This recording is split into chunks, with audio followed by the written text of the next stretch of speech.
आप सभी को नमस्कार। आज इस प्रेस कॉन्फ्रेंस में हमारे नेता पूर्व अध्यक्ष श्रीमती सोनिया गांधी जी और हमारे पूर्व अध्यक्ष श्री राहुल गांधी जी और मंच पे बैठे हुए हमारे पार्टी के ट्रेजरर, सेक्रेटरीज और दूसरे साथियों, ये एक विशेष प्रेस कॉन्फ्रेंस है। मैं क्योंकि ये पहली बार हमारे नेता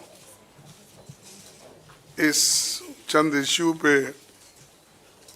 वो कहेंगे और राहुल जी भी अपनी बात आखिरी में रखेंगे। मैं एक आपका समय 7-8 मिनट लूँगा और बाकी डिटेल्स में कुछ कहना है उसको टेक्निकली हमारे ट्रेजरर आपसे संबोधित करेंगे। दोस्तों, ये तो 18वीं लोकसभा के आम चुनाव की घोषणा तो हो चुकी है। देश का हर एक नागरिक इसमें भाग लेने के लिए उत्सुक है। भारत पूरी दुनिया में अपने लोकतंत्र मूल्यों और आदर्शों के लिए जाना जाता है। किसी भी लोकतंत्र के लिए निष्पक्ष चुनाव अनिवार्य होता है, एसेंशियल होता है। साथ ही ये भी अवश्य होता है कि सभी राजनीतिक दल के लिए लेवल प्लेइंग ग्राउंड यानी समान लेवल प्लेइंग फील्ड हो, सभी के पास समान रूप से संसाधन हो। ये नहीं कि जो सत्ता में है उनका रिसोर्सेस पर मोनोपोली हो। ये नहीं कि उनका मीडिया पर एक अधिकार हो। ये नहीं कि सत्ताधारी दल का संवैधानिक तथा न्यायिक संस्था जैसे आईटी, ईडी, इलेक्शन कमीशन, इन अपने दूसरे ऑटोनमस बॉडीज पर प्रत्यक्ष अथवा परोक्ष नियंत्रण हो। दुर्भाग्य से जो पिछले दिनों में सुप्रीम कोर्ट के हस्तक्षेप के बाद जो इलेक्टोरल बॉन्ड, चुनावी चंदा बॉन्ड के बारे में जो तथ्य निकल कर सामने आए वो बहुत ही चिंताजनक है, शर्मनाक भी है, क्योंकि इससे हमारे देश के छवि को ठेस पहुंची है। हमारे देश ने पिछले 70 सालों में निष्पक्ष चुनाव और स्वस्थ लोकतंत्र की छवि बनाई थी, उस पर प्रश्न चिन्ह आज उठ गया है।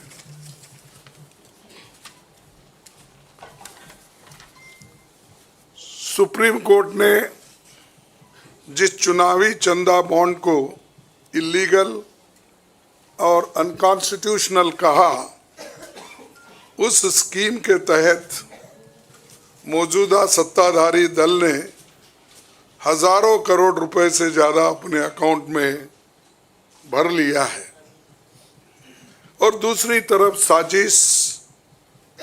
साजिशन मुख्य विपक्षी दल का बैंक अकाउंट फ्रीज कर दिया गया है ताकि हम पैसों के अभाव में बराबरी से चुनाव ना लड़े और ना लड़ पाए, ये सत्ताधारी दल द्वारा एक खतरनाक खेल है। इसके दूरगामी प्रभाव होंगे, क्योंकि अगर डेमोक्रेसी को इस देश में बचाना है तो लेवल प्लेइंग ग्राउंड होना चाहिए। ऐसा भी नहीं होना चंद देशों में चुनाव हो रहे हैं, 99% वोट एक ही आदमी ले रहा है। ऐसा आपको तो मालूम हो गया रिसेंटली किन किन देशों में ऐसा हुआ है। तो ये सत्ताधारी दल द्वारा एक खतरनाक खेल खेला गया है। इसके दूरगामी प्रभाव होंगे, पर यह स्पष्ट है कि इस तरीके से किसी राजनीतिक दल को असहाय बनाकर चुनाव लड़ने में बाधा उत्पन्न कर और फ्री एंड फेयर इलेक्शन कभी नहीं कहा जा सकता। देश की जनता, एक आम नागरिक एक देख सकता है कि बीजेपी ने चुनावी चंदा बॉन्ड से 56% पैसे हासिल किए हैं, वहीं कांग्रेस को 11% ही मिले हैं। और ये वो पैसे जो बॉन्ड से बीजेपी ने लिए हैं, इसके अलावा जो कैश में इनके पास आता होगा तो कोई अकाउंट ही नहीं है। आप इनके खर्चे देखिए, हर तरफ इनका एडवर्टाइजमेंट लगा है और एडवर्टाइजमेंट में भी मोनोपोली बना ली है। प्रिंट मीडिया हो, टीवी हो और सोशल मीडिया हो, इनका बहुत डोमिनेशन है। लेकिन इतने पैसे एक पार्टी जमा कर सकती है, हिंदुस्तान के 70 साल के डेमोक्रेटिक व्यवस्था में ऐसा कोई नहीं किया। ये पहली बार ये सरकार अनेक ढंग से पैसे आज उठा रही है और इनके 5 स्टार ऑफिसेस से बड़े बड़े हर जगह आप देखिए,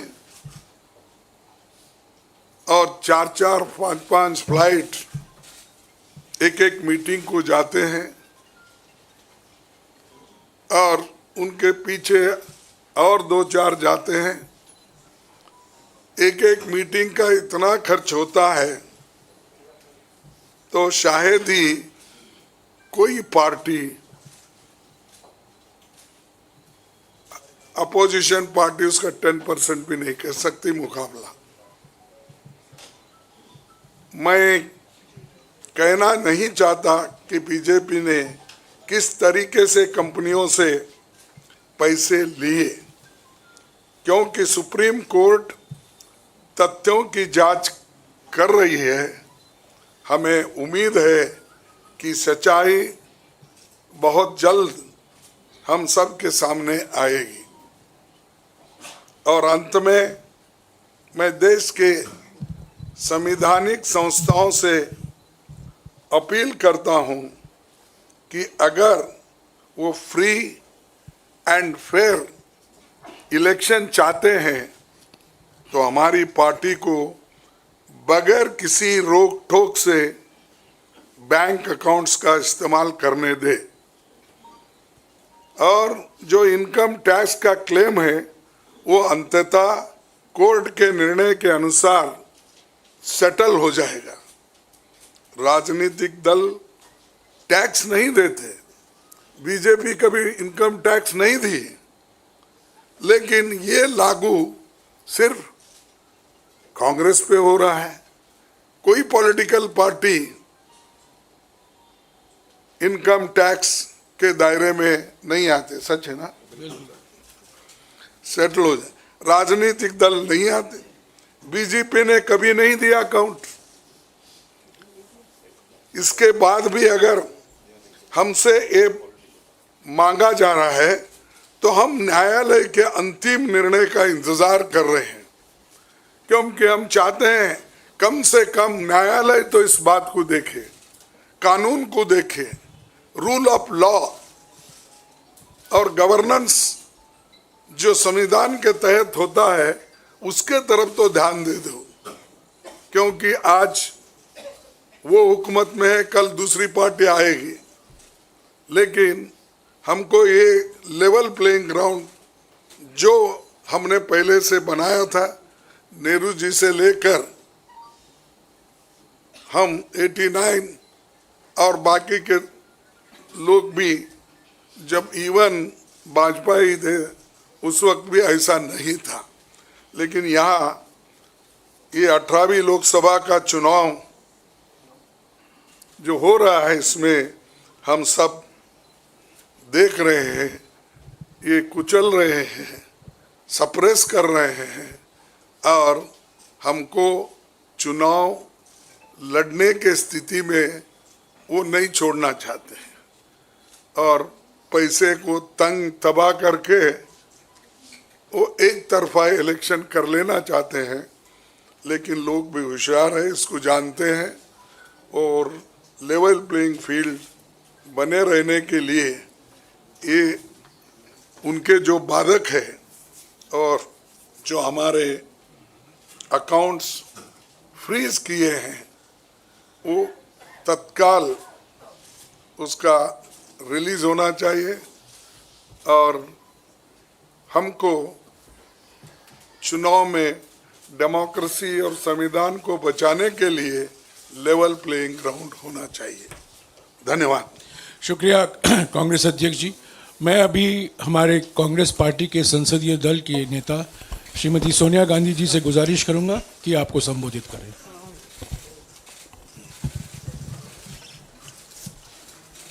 Thank you, Kargi. Well, the issue we are taking up today is extremely serious, as Congress President has just mentioned. This issue affects not just the Indian National Congress, it impacts our democracy itself most fundamentally.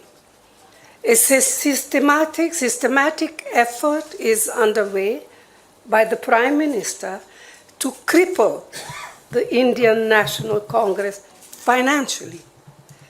Funds collected from the public are being frozen and money from our accounts is being taken away forcibly.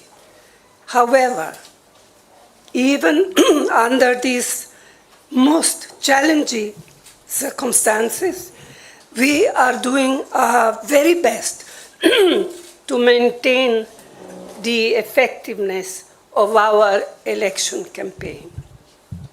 On the one hand, there is the electoral bond issue mentioned by Congress President Kargiji, which has been declared unconstitutional by the Supreme Court.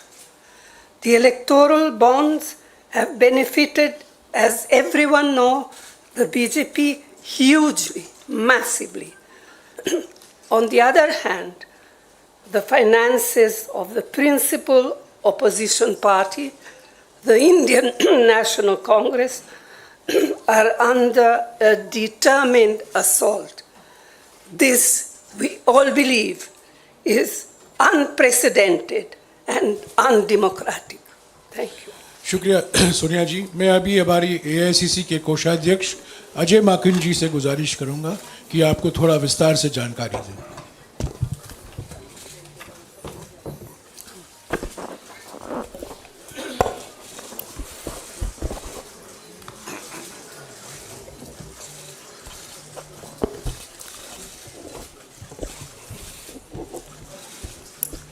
धन्यवाद जयराम जी, आप सब लोगों का बहुत बहुत स्वागत है।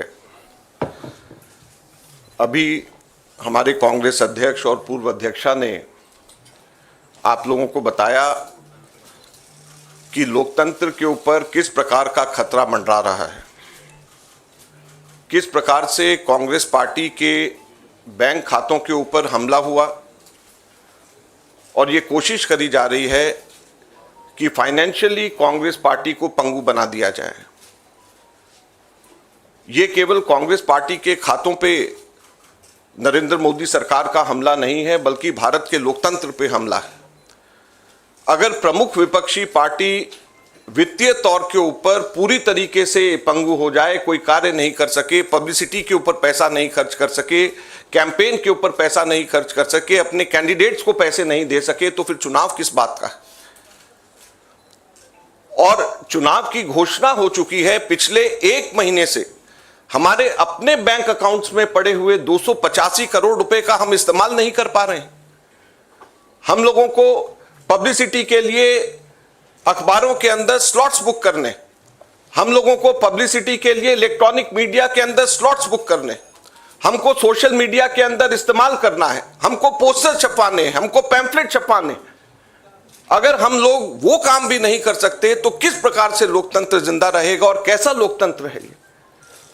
मैंने पिछले सप्ताह आप सब लोगों के सम्मुख मोतीलाल वोरा जी के समय 2017-18 के एक केस को लेकर के इनकम टैक्स डिपार्टमेंट ने 2017-18 के बेसिस के ऊपर 7 साल बाद में जाकर के हमारे बैंक के खाते अब जाकर के फ्रीज करे हैं, उसकी जानकारी दी। मैंने कहा कि ये 7 साल पुराने कैसे फ्रीज किए जा सकते हैं और टाइमिंग इसका कैसा है।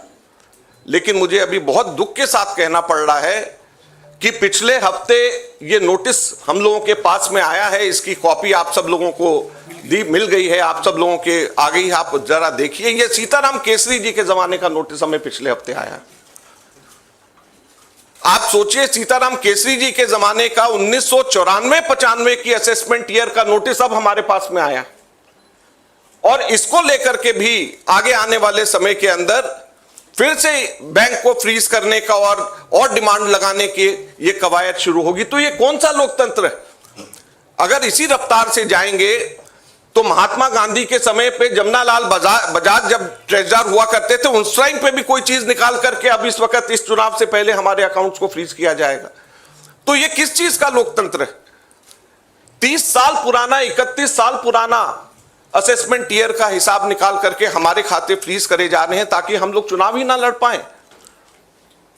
हम लोगों के पास में मुख्यतः 3 बातें हैं कहने की। हर पॉलिटिकल पार्टी इनकम टैक्स से एग्जेम्प्टेड होती है। कभी किसी ने भी पेनल्टी इस तरीके से नहीं दिया, तो कांग्रेस पार्टी को अकेले क्यों चुना जा रहा है। दूसरा, इसकी टाइमिंग देखिए।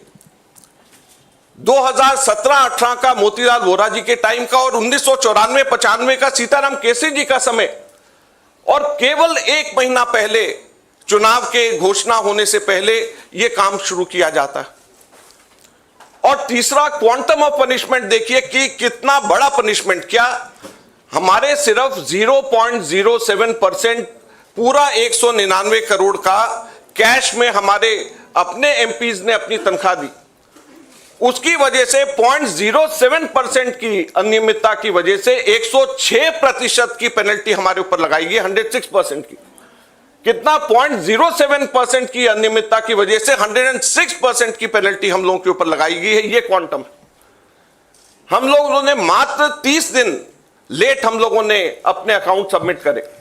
ये इनकम टैक्स एक्ट मेरे पास में है, इसका सेक्शन 234F ये कहता है कि सिर्फ 10,000 रुपए की मैक्सिमम पेनल्टी ली जा सकती है अगर कोई व्यक्ति लेट अपना, कोई भी ऑर्गेनाइजेशन या व्यक्ति कोई भी लेट अपना इनकम टैक्स सबमिट करे, केवल 10,000 रुपए। और हमारे ऊपर 210 करोड़ रुपए का 210.25 करोड़ का 210.25 करोड़ का लियन मार्क कर दिया गया। 10,000 की सिर्फ पेनल्टी, सिर्फ 0.07% का हमारा टोटल अकाउंट में से कैश के अंदर लिया गया। ये कहां का न्याय। 115 करोड़ रुपए फोर्सफुली हमारे बैंक अकाउंट से इनकम टैक्स ऑफिसर्स ने बैंक मैनेजर्स के पास में जाकर के सरकार को ट्रांसफर करा दिया गया। वो अब हमारे पास में नहीं है। 115 करोड़ रुपया बैंक मैनेजर्स को जाकर के एक तरीके से डरा करके धमका करके इनकम टैक्स ऑफिसर्स ने हमारे अकाउंट से इनकम टैक्स डिपार्टमेंट और सरकार को वापस ट्रांसफर करा दिया। मैंने बताया जैसे पिछले 5 हफ्ते से 1 महीने से भी ज्यादा हम अपने पैसे जो हमारे वर्कर्स ने इकट्ठे करे हैं वो हम इसका उसका इस्तेमाल नहीं कर पा रहे हैं। ये कहां की डेमोक्रेसी है, ये कहां का लोकतंत्र रह गया।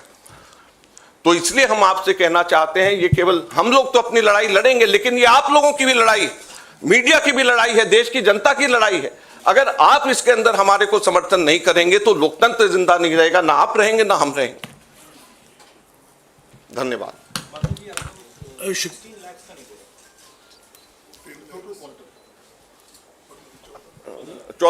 हमारा टोटल जो है 14,40,000 बनता है, जो 0.07% है।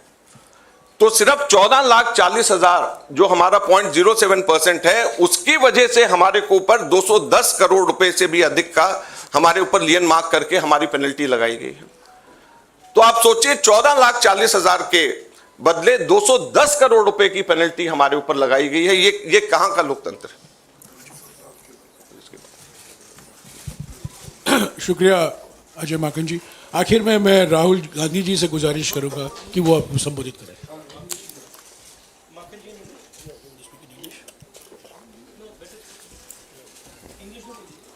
ये डिटेल्स आपको अंग्रेजी में अभी अजय माकन जी देंगे।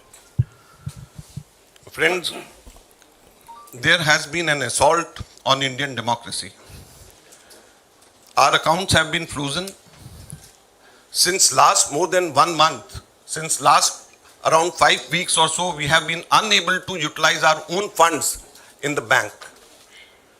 You'll be surprised to know that a case, income tax case pertaining to 2017-18, which is 7 years back, on that basis, income tax has served us notice for 210 crores 25 lakh rupees.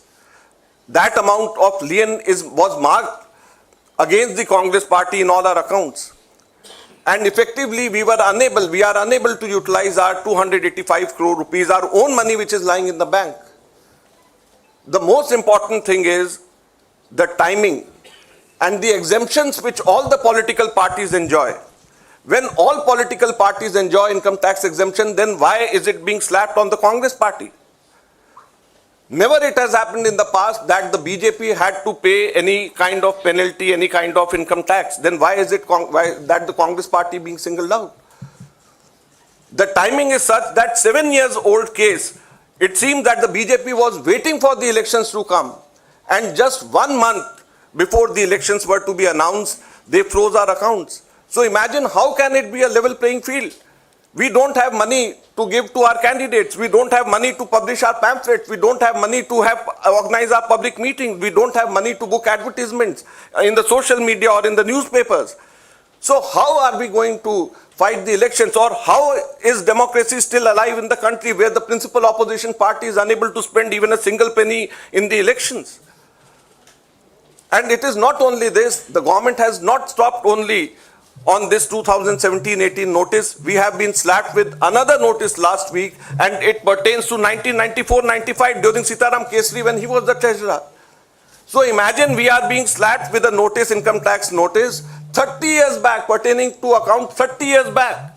And just at the eve of election, so that we are unable, our accounts are crippled and we are unable to use our own money for the elections.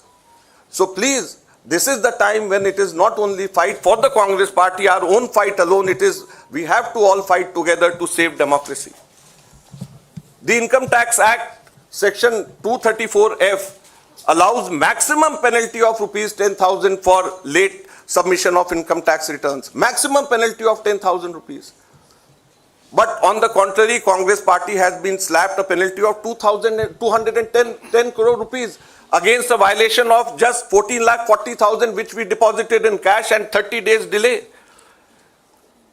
So the quantum of punishment is totally unmatched with a trivial small kind of mistake you may say, or small kind of thing which has been done in 7 years back, which can easily be condoned. Thank you very much. शुक्रिया अजय बाबा जी। आखिर में अभी राहुल जी आपको संबोधित करेंगे।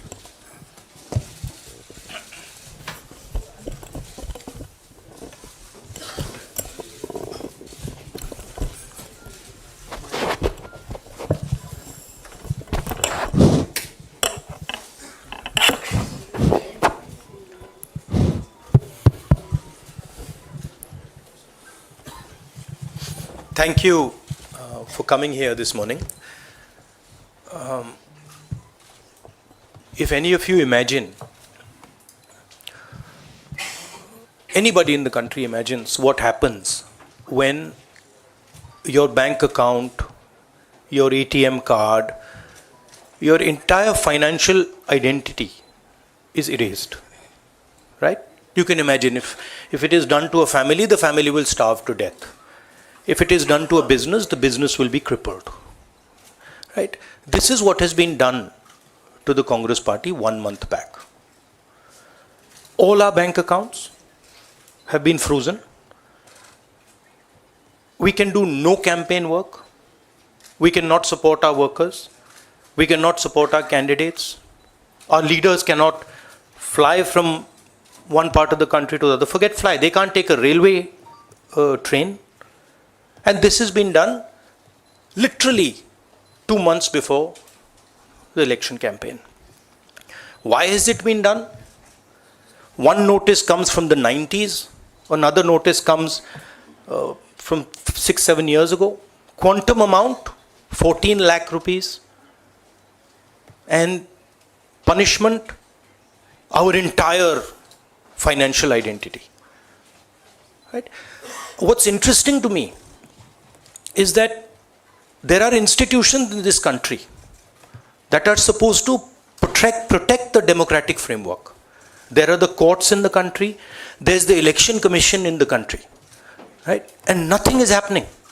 The election commission has not even said, wait a minute, you have frozen the bank account of the largest, of one of the biggest political parties, largest opposition in the country. And already our ability to fight the election has been damaged. We've already lost a month. As Makanji said, we are unable to get slots for advertising. We are unable to put ads in newspapers. And so what sort of a democracy is this? This is a criminal action on the Congress party. And it's a criminal action done by the Prime Minister and the Home Minister. It's very clear. This type of activity does not happen without them in today's India. And so the idea that India is a democracy, this is a lie. There's no democracy in India today. The idea that India is the world's largest democracy, it's a lie. It's a complete lie. 20% of India votes for us, and we are not able to pay 2 rupees for anything. Right? And it has been orchestrated to cripple us in the elections. Now, even if our bank accounts are unfrozen today, huge amount of damage has been done to Indian democracy. And no court is saying anything. No election commission is saying anything. No institution is saying anything. Media is not saying anything. It's ridiculous. And it's your duty, no, and I'm not just speaking to the media, it is the duty of all the institutions of this country, it's the duty of the people of this country. You're being robbed of your most important asset. You're being robbed of your constitution, you're being robbed of your democratic structure, you're being robbed of the entire architecture, and everybody's just quiet. I can say it in Hindi. 1 महीने पहले Congress party के सारे bank account freeze कर दिए गए. आप सोचिए, आप किसी परिवार के बैंक अकाउंट फ्रीज करिए, किसी व्यक्ति के बैंक अकाउंट फ्रीज करिए, किसी बिजनेस के बैंक अकाउंट फ्रीज करिए, किसी भी संस्था के बैंक अकाउंट फ्रीज करिए, होता क्या है? एकदम खत्म हो जाता है. अगर आपने किसी परिवार का बैंक अकाउंट फ्रीज कर दिया, भूखे मर जाते हैं. वो कांग्रेस पार्टी के साथ किया जा रहा है. 1 महीने पहले ये हुआ, और किसी संस्था ने, हिंदुस्तान की संस्था ने, किसी कोर्ट ने, किसी इलेक्शन कमीशन ने चूं तक नहीं कहा. सब ड्रामा देख रहे हैं. 20% हिंदुस्तान के लोग कांग्रेस पार्टी को वोट देते हैं. हम 20% लोगों को रिप्रेजेंट करते हैं. और आज हम रेलवे टिकट नहीं खरीद सकते. आज हम अपने नेता को एक शहर से दूसरे शहर नहीं भेज सकते. हम एडवर्टाइजमेंट नहीं लगा सकते. और क्यों? 14 लाख रुपए 7 साल पहले 14 लाख रुपए का इशू है, और 200 करोड़ रुपए का फाइन. और सारे के सारे बैंक अकाउंट फ्रीज कर दिए। जब इनकम टैक्स, ये दिखाना मुझे जरा, सॉरी क्या 200 करोड़, जब इनकम टैक्स, साफ इनकम टैक्स की जो एक्ट है साफ कहता है कि ज्यादा से ज्यादा 10,000 रुपए का फाइन लगेगा। तो ये है हिंदुस्तान का लोकतंत्र। ये क्रिमिनल एक्शन है कांग्रेस पार्टी के खिलाफ और हिंदुस्तान के लोकतंत्र के खिलाफ, और ये क्रिमिनल एक्शन हिंदुस्तान के प्रधानमंत्री कर रहे हैं। मेरी विनती है कि जो हिंदुस्तान के इंस्टीट्यूशंस हैं, जो वो अपने आप को हिंदुस्तान के इंस्टीट्यूशंस मानते हैं, डेमोक्रेसी को प्रोटेक्ट करते हैं, लोकतंत्र को प्रोटेक्ट करते हैं, हिंदुस्तान के कोर्ट्स हो, हिंदुस्तान का इलेक्शन कमीशन हो, वो इसके बारे में कुछ करें। और ये कहना कि हिंदुस्तान दुनिया की सबसे बड़ी डेमोक्रेसी, झूठ है। यहां कोई डेमोक्रेसी नहीं है। बिगेस्ट ऑपोजिशन पार्टी का आपने बैंक अकाउंट बंद कर दिया और 1 महीने कोई कुछ नहीं बोल रहा है। केसरी जी के टाइम से नोटिस आया है। तो अजीब सी सिचुएशन है, सब लोग देख रहे हैं और हर संस्था मतलब का रोल है इसमें। कोर्ट्स का रोल है, इलेक्शन कमीशन का रोल है। धन्यवाद। शुक्रिया राहुल जी। साथियों, कांग्रेस अध्यक्ष जी, सोनिया जी, राहुल जी ने और दूसरी ज़रूरी बैठक से निकलकर यहाँ आए हैं आपको संबोधित करने के लिए। उनको उस बैठक में वापस लौट जाना है। आपके सवाल हमारे कोषाध्यक्ष विस्तार से जवाब देंगे। मैं कांग्रेस अध्यक्ष सोनिया जी और राहुल जी को शुक्रिया अदा करता हूँ। शुक्रिया।